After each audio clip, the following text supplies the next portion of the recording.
ભારત દેશના સતત 12 વર્ષથી લોકો માટે સતત કાર્યશીલ રહેલા એવા માનનીય વડાપ્રધાન શ્રી નરેન્દ્રભાઈ મોદી, એવા જ ગુજરાતના પનોતા પુત્ર અને હાલના ગૃહમંત્રી ભારત સરકારના એવા શ્રી અમિતભાઈ શાહ, ગુજરાતના મુખ્યમંત્રી શ્રી ભૂપેન્દ્રભાઈ પટેલ, ગુજરાત ભારતીય જનતા પાર્ટીના અધ્યક્ષ જગદીશભાઈ વિશ્વકર્મા, ગુજરાત સરકારના મુખ્યમંત્રી ઉપમુખ્યમંત્રી ભાઈ શ્રી હર્ષભાઈ, સૌરાષ્ટ્ર વિભાગના ઝોન મહામંત્રી સન્માનીય અનિરુદ્ધભાઈ, ગુજરાત ભારતીય જનતા પાર્ટીના સંગઠન મહામંત્રી સન્માનીય રત્નાકરજી, અન્ય સૌ ગુજરાત ભારતીય જનતા પાર્ટીના મહામંત્રી ભાઈ શ્રી પ્રશાંતભાઈ હિતેન્દ્રસિંહ, રાજકોટના અધ્યક્ષ માનનીય માધવભાઈ, સૌ સાંસદ, ધારાસભ્ય, ભારતીય જનતા પાર્ટીના ચૂંટાયેલા કોર્પોરેટરો અને ખાસ કરીને રાજકોટની પ્રજાનો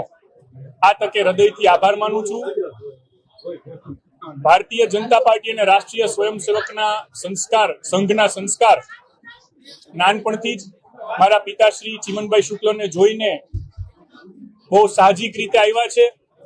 આ તકે આ જવાબદારી પક્ષે મને આપી છે એ માટે મારા માતા પિતાને સ્મરણ કરીને તેમના ચરણમાં વંદન કરું છું. અન્ય ગુજરાતના પનોતા પુત્ર સ્વર્ગીય વિજયભાઈ અને અંજલીબેનને પણ આ તકે ખાસ યાદ કરીને એમના સ્નેહની અપેક્ષા સાથે આ જવાબદારી હું ઉપાડીશ. ઘણું બધું કરવાનું છે. 2.5 વર્ષ રાજકોટ માટે જે રાજકોટની જનતા ભારતીય જનતા પાર્ટી પાસેથી અપેક્ષા સેવી રહી છે, એ અપેક્ષા પરિપૂર્ણ કરવાની જવાબદારી જ્યારે અમારા લોકોની ટીમ ઉપર આપી છે, ત્યારે અમારા પક્ષનો હૃદય સાથે આભાર માનીને આ જવાબદારીનું વહન કરવા માટેની સંપૂર્ણ તૈયારી અને ઉત્સુકતા બતાવી રહ્યો છું. ખાસ કરીને જ્યારે વડાપ્રધાન નરેન્દ્રભાઈ મોદીએ આજે ખાડી દેશોના યુદ્ધને લીધે કરકસરના જે પગલા લેવાની જાહેરાત કરી છે અને દેશને વિનંતી કરી છે, ગુજરાત સરકારના મુખ્યમંત્રી ઉપમુખ્યમંત્રી સૌએ જ્યારે કરકસરના પગલાને અપનાવ્યા છે, ત્યારે રાજકોટ મહાનગરપાલિકામાં પણ જે કોઈ વાહન ખર્ચ છે, ખાસ કરીને પેટ્રોલ ડીઝલનો, એ 70% સુધી ઓછો કરવાનો સંકલ્પ અત્યારે આ પ્રથમ મિટિંગમાં હું જાહેર કરું છું. અને કોઈ લાંબો સમય અમારે પસાર નથી કરવો.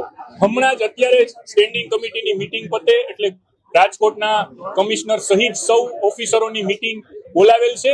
એમાં જે કાંઈ પગલા લેવાના છે એની ચર્ચા કરીને આપ સૌને જાણ કરીશું. ભારત માતા કી જય, વંદે માતરમ.